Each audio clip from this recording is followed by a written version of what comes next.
All right. So I just want to say welcome to all of our KES community that are joining us for this webinar.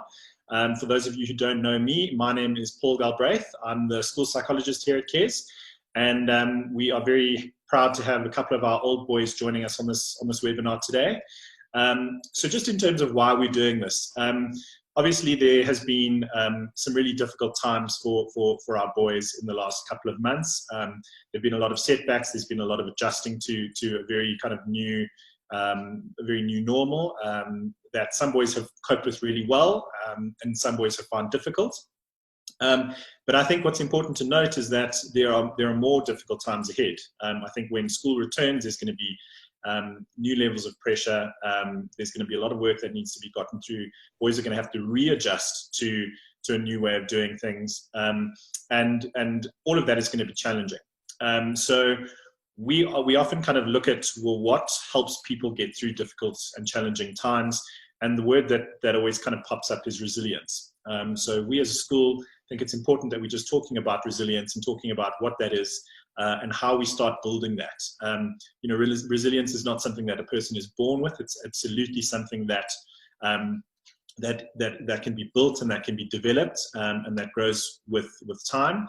And it's not something that necessarily anyone is unable to kind of build and develop. So now more than ever, it's important that we start kind of talking about how do we build our resilience so that we can face this adversity and we can get through it on the other side. So for me, resilience is all about just how you respond to setbacks, how you respond to adversity. And we've got some KES old boys with us. We've got Chris McRoberts, and we've got Wakule Chabangu. We did have Luyanda Bambisa, but I think he might have fallen off the call. So I'm not sure where he's gone. I've just had a look and he's no longer on the call, but perhaps he'll log back on in a minute. But yeah, we've got these two KES old boys with us to talk about some of their experiences. Right, Luyanda is back, so let's let him back in.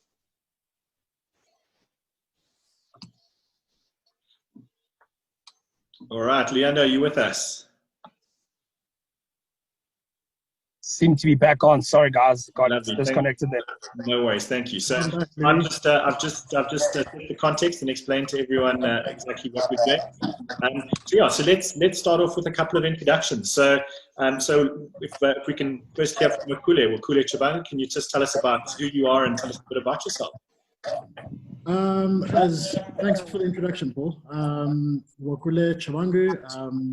I think I'm a very passionate old boy. Try and stay involved with the school as much as possible, and I love where we are and the things that we're doing.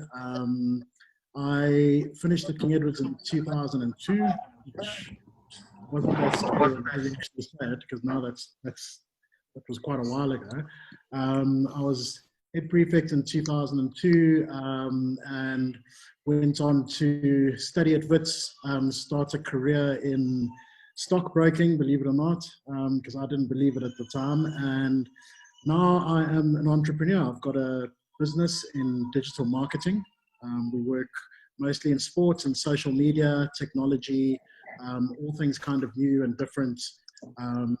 It's quite a challenging environment, but I think the grounding that we had kind of prepared us for these new roles. And I always look at our group in particular and how many of the guys are actually running their own businesses as entrepreneurs is actually quite astounding. I think in my close group of mates, there's probably about 8 different guys with their own businesses of varying scales. I think Louis being one of them.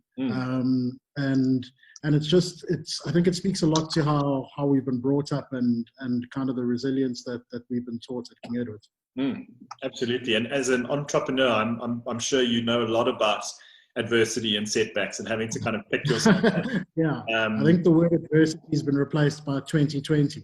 Yeah, absolutely. We're all getting a new appreciation for adversity this year, that's for sure.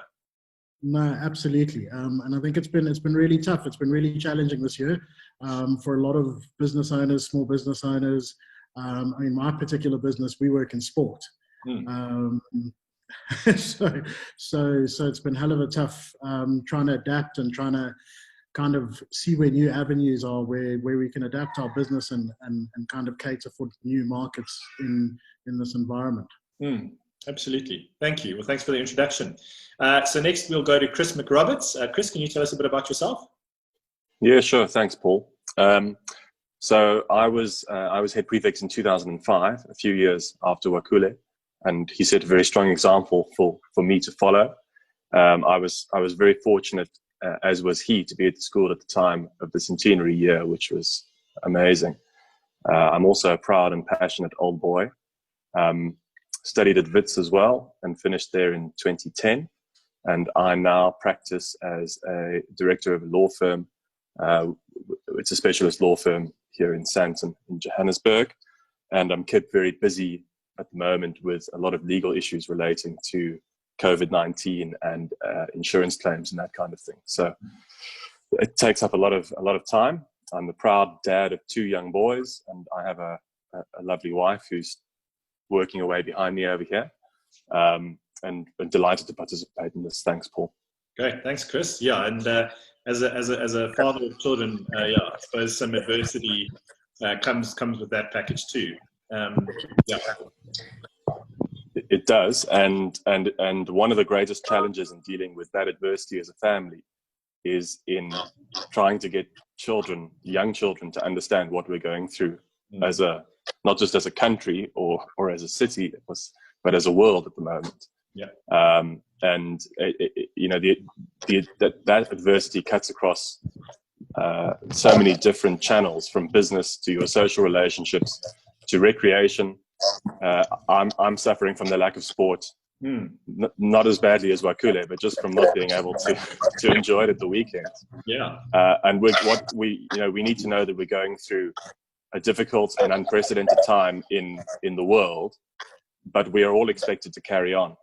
Unlike other world-changing events like wars or famines, society is turned on its head, but we're all expected to carry on as usual and work remotely, which is on the one hand an amazing thing because we can do it by sitting in our homes and connecting with each other.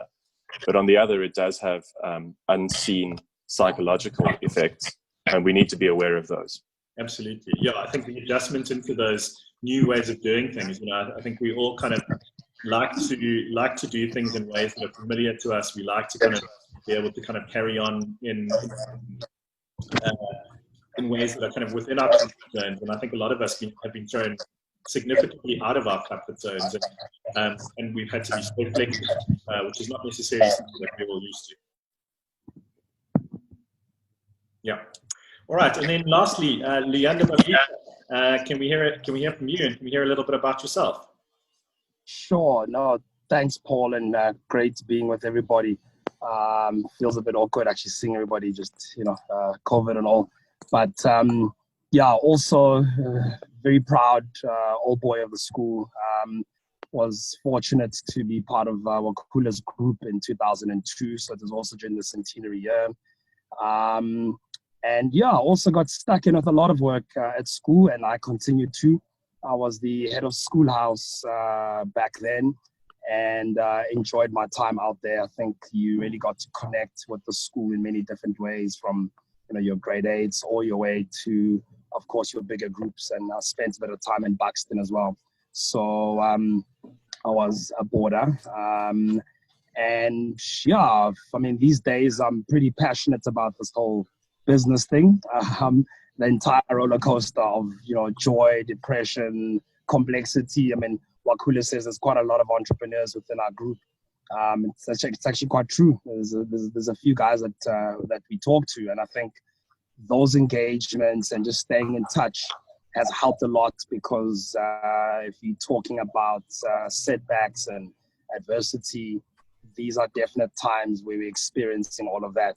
So I think the fact of just having some of your mates, which was exactly the same thing, I think, back at school, because school wasn't easy. I think just being a junior at school, and specifically because I come from Tembisa, already just coming from a township and going to school in Houghton, there's already quite a contrast on that front. Yep. So I think leaning back to some of your mates, and the guys that I've known have become my brothers over the years. And I think it's pretty much the same even to this day, even in the world that we live in business. Just talking to other colleagues helps. But that's pretty much the world I'm involved in. So we've got a business, we've got an equity and investments firm called Thai Capital. And we do quite a bit of work, some repairs and maintenance and call center work. So I'm literally out on site now at one of our repairs sites, actually. So since lockdown 3, or at least stage 3, we've been able to do some work, which has been quite a blessing, actually, because it's been a bit tough out there. Besides all of that, I've also got a 7-year-old boy. He's actually at KES. So usually I'm probably out with him on a driving range, hitting golf balls or something. But that's really, really what I do besides doing some of the work. Mm-hmm. Okay, lovely. Thank you for the introductions. I mean, I think the thing that's standing out for me already is just, how it's already sounding quite clear that, all of you guys, in terms of your road to success and where you are today, has not necessarily been a smooth one. It's not always been kind of plain sailing, and there've been adversity, setbacks, all sorts of things that you've had to overcome. And I think that's important that we communicate that as well to younger people, is that the road to success is not a simple one. It's not a linear, straight line. There are going to be big ups and downs. And I suppose it's how you respond in some of those downs that makes the difference. Right. Okay. So great. Yeah. I mean, it's. I think regardless of who you speak to, I think it's a common theme. So I just wanted to find out from each of you, and if we can kind of start at the top with Wakule. Can you tell us a little bit about some of the adversity that you faced in your life? What are some of the challenges that you've kind of had to overcome?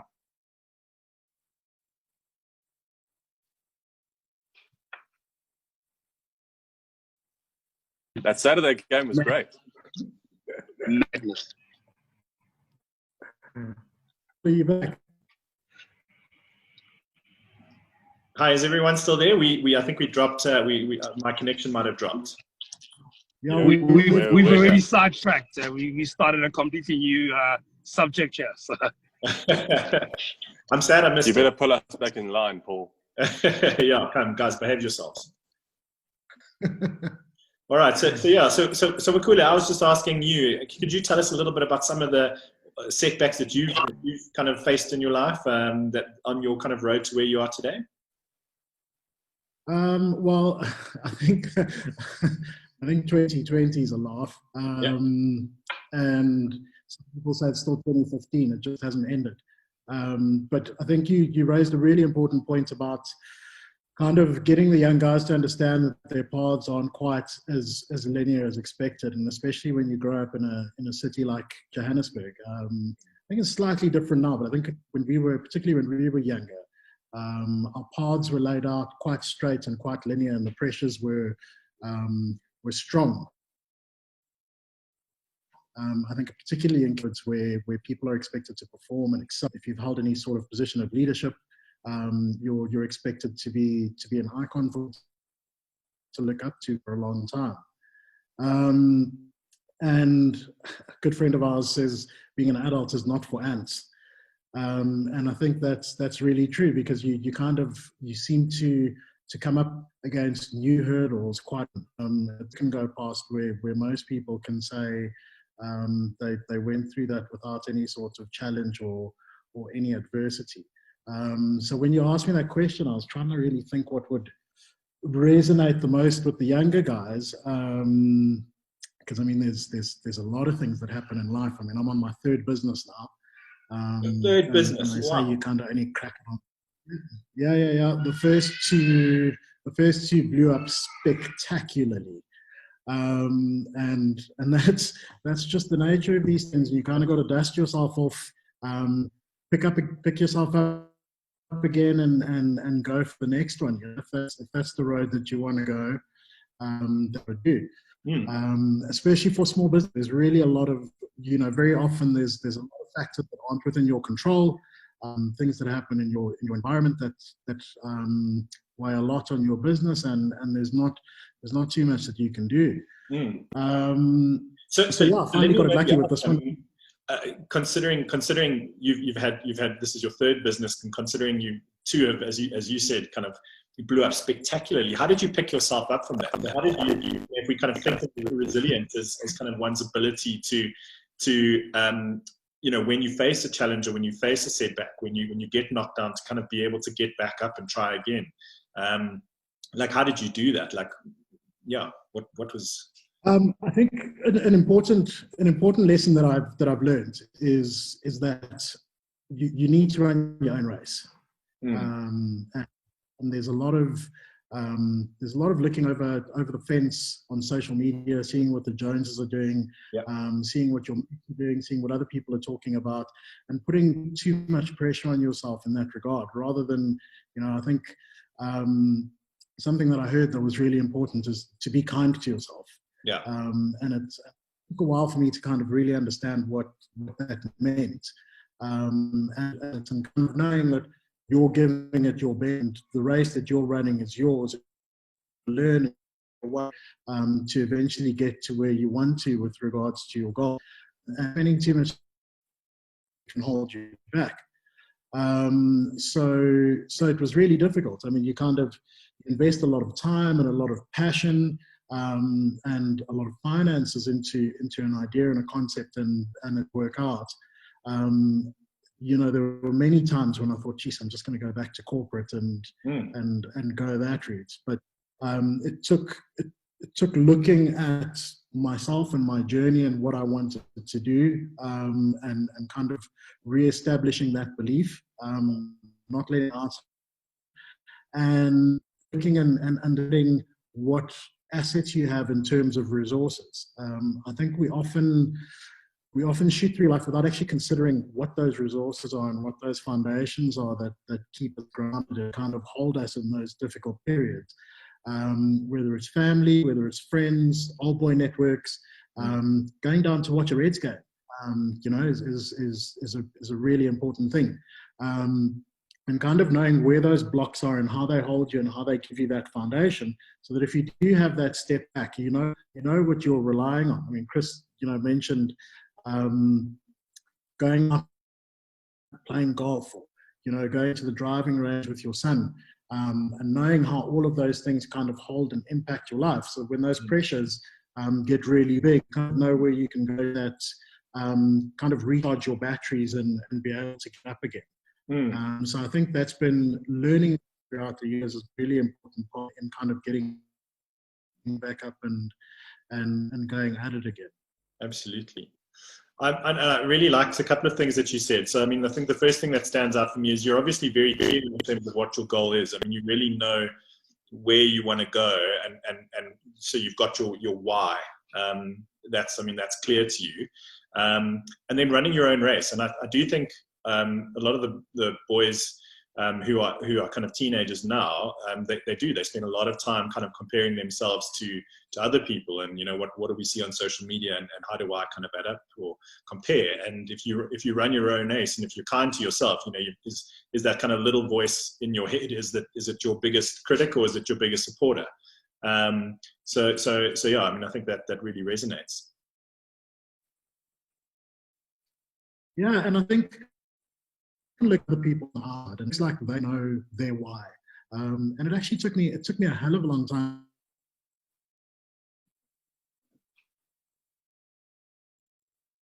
20s really.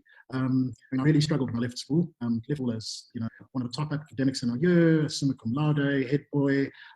Went into university and flunked within 6 months. And that was really, really hard. And I was studying something that I'm doing accounting. I hated it.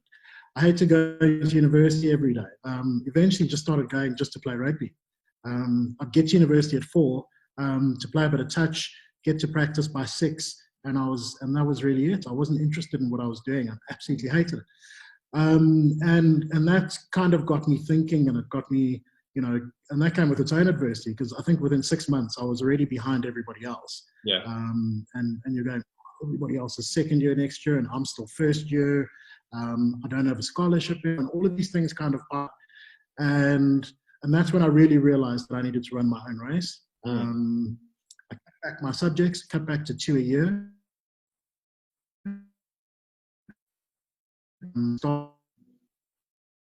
Started it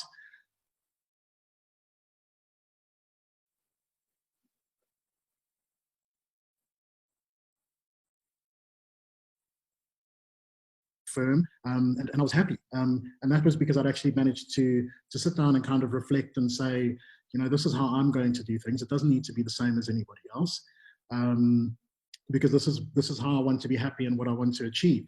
And I think this period of lockdown, guys, for us, because they might be getting a chance to think and reflect a bit that some people really don't get running the rat race full time. Yeah, it's also true. Yeah, some opportunities are presenting themselves despite the challenges. Yeah, absolutely. Yeah.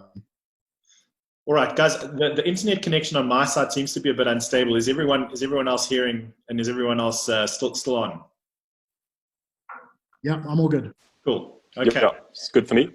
Cool. So Chris, can we hear a bit from you? I mean, so what is some adversity that you've kind of had to kind of weather, and how have you managed to kind of get through it? Are there any Paul. between your kind of experience and Wakule's? Yeah, university experience would be interesting because I had a not dissimilar experience in that academically I was okay through my university career, but I found it quite difficult to adapt coming from a very school environment where we had been at the top as Tricks at Edwards. And going to Wits University with a small cosmopolitan population, and having to admire values from an all-boys school, which was built around almost anything, and going into where. But going back earlier than that, I think that the most difficult time experience was actually when I left as a junior.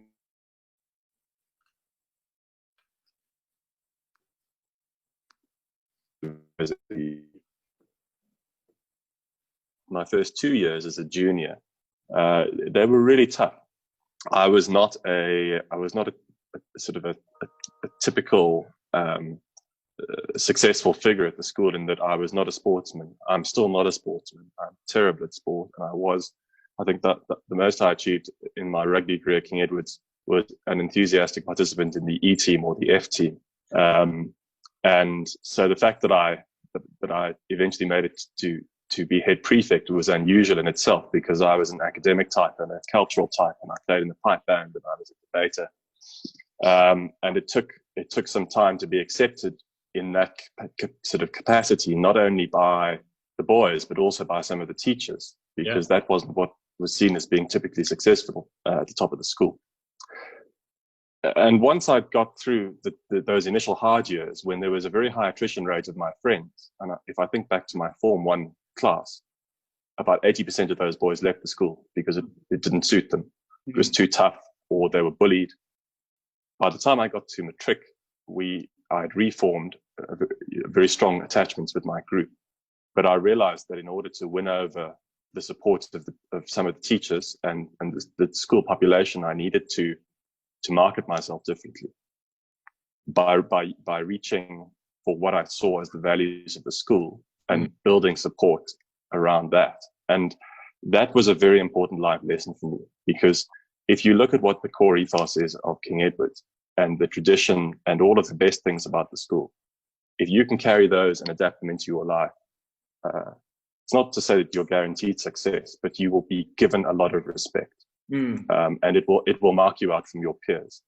I remember being told by Mr. Erasmus when we made prefect that you will always be, the fact that you made prefect at King Edward will always mark you out.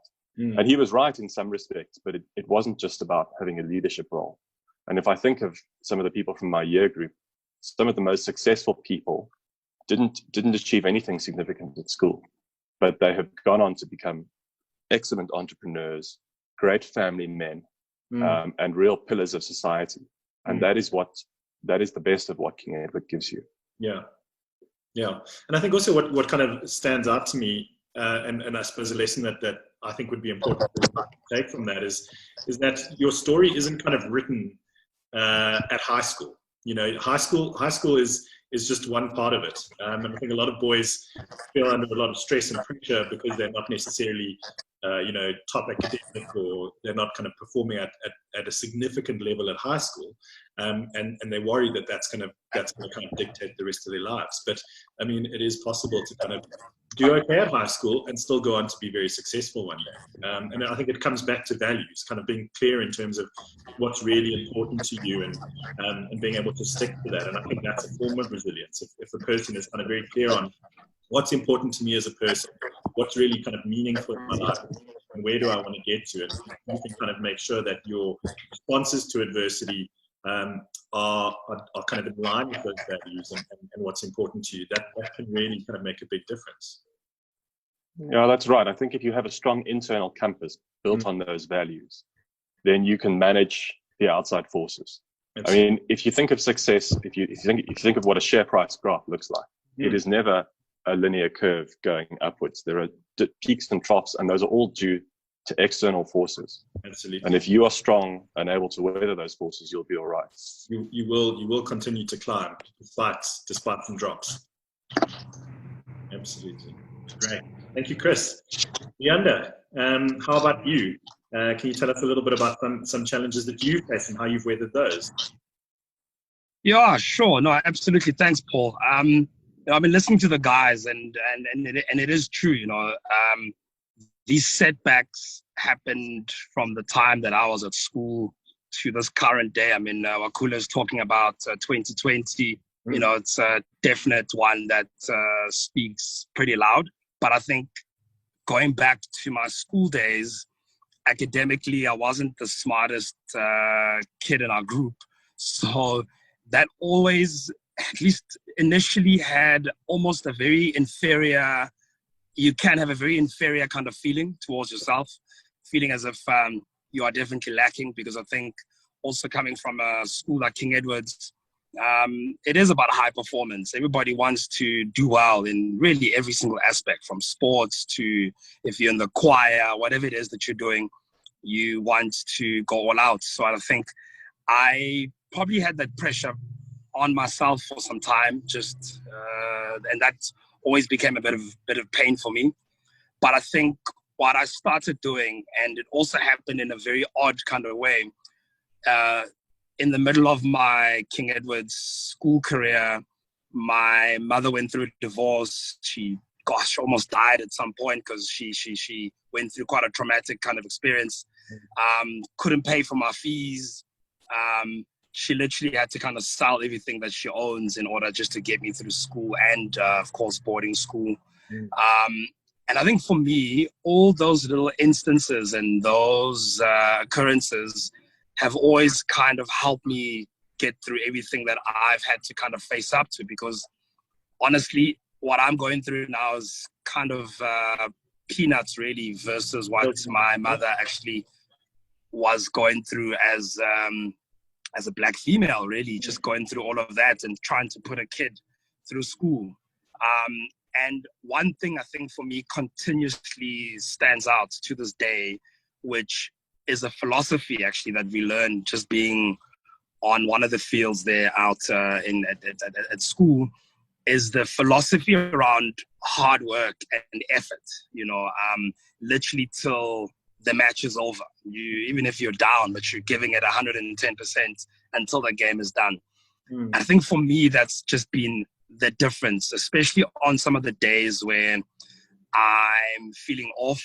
I guess I call it my soft days, when I'm feeling pretty soft. I don't want to really do much. And it's all becoming a bit too much. I think for me, the points of reference always, my mother plays a big kind of role in that thought process. So I think for me, going through school, experiencing that, and even through day-to-day business world as we go through right now, that extra effort and that extra bit that you give in sometimes is the difference. I mean, we recently had a bid that we're doing earlier this year, And what was the difference in our bid was we just gave a little bit extra, and that won us over with the client. And I kind of just said back to my guys, we're not the smartest. We didn't come up with the most creative proposal, but it was really just the extra bit of effort that we actually had put in. I think for me, that's what's carried me through. And of course, in my latter years then at King Edward's, those were always great because I understood, and back to Wakula's point, kind of my own lane and kind of where I'm playing.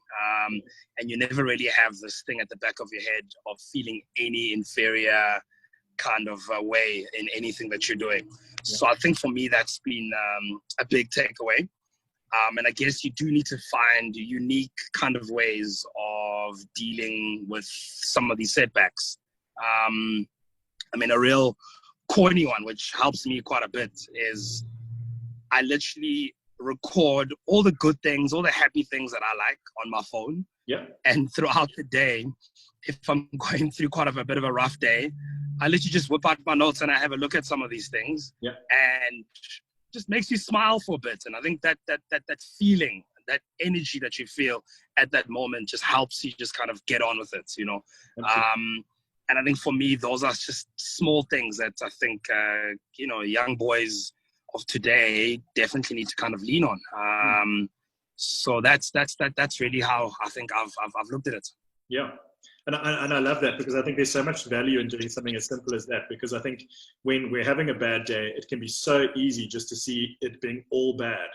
But if you can kind of take note of, the stuff that's gone even just a little bit okay or a little bit better, or, something that made you smile, it really can help you kind of shift your focus away from just what a terrible day you're having and see that actually, despite terrible days, there are little bits of good in those too. But I think it also is what stands out to me, Leander, is also just kind of how well you kind of held on to kind of where you came from and what your mom had to sacrifice to get you to where you were, and kind of knowing and holding on to the idea that if I give 110%, even on the worst days, and even when it kind of feels like 110% might not be enough, it actually is enough. It makes the big difference.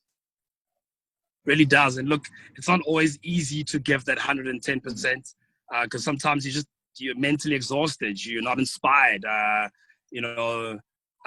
so you do need those other points of reference that you can actually work from. Yeah. And it starts small. It is about building a library of happy events. It doesn't happen overnight.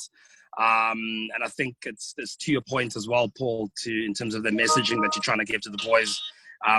It's not a linear process. It doesn't take a week to get things sorted. It doesn't even take a year, it doesn't even take one business. It takes a couple to kind of crash for you to figure things out, So it is a journey, and I think we are super privileged that we can still be connected in this fashion. I don't know too many schools that can just call up a few old boys, get onto a call, and have this kind of conversation. I think for me, it's we come from a very special place, and I think sometimes being a King Edward's boy in those years, you don't really realize that until you probably leave. Then it becomes absolutely. Yeah. Guys, I can't thank you enough for your input, and I hope that some of the boys that are listening can take just a fraction of what you've spoken about and what you've spoken to, and try and start using that in their lives. As we've kind of spoken about, we've got a challenging couple of months ahead, and I think if they can kind of use some of the things that you guys have spoken about and start kind of developing resilient ways of responding to adversity, I think it can make a big difference. So thank you so much. And then just to everyone that's watching, we are going to be putting out a couple of exercises on Google Classroom over the next few days to help you start thinking of different ways to build your resilience. So look out for those. And if anyone needs to contact me, my email address is pgalbraith, that's spelled GALBRATH at KES.co.za. You're always welcome to drop me an email. Again, guys, thank you so much for your time this morning. I know that you're all very busy men, and I hope we can do something similar, because I know I feel inspired by all of your stories, and I hope the boys do too. Thank you very much. Great. Thanks, Paul. It was good to see you guys. Absolutely. Thanks, gents. Thanks, Thanks, guys. everyone. Take care. Cheers.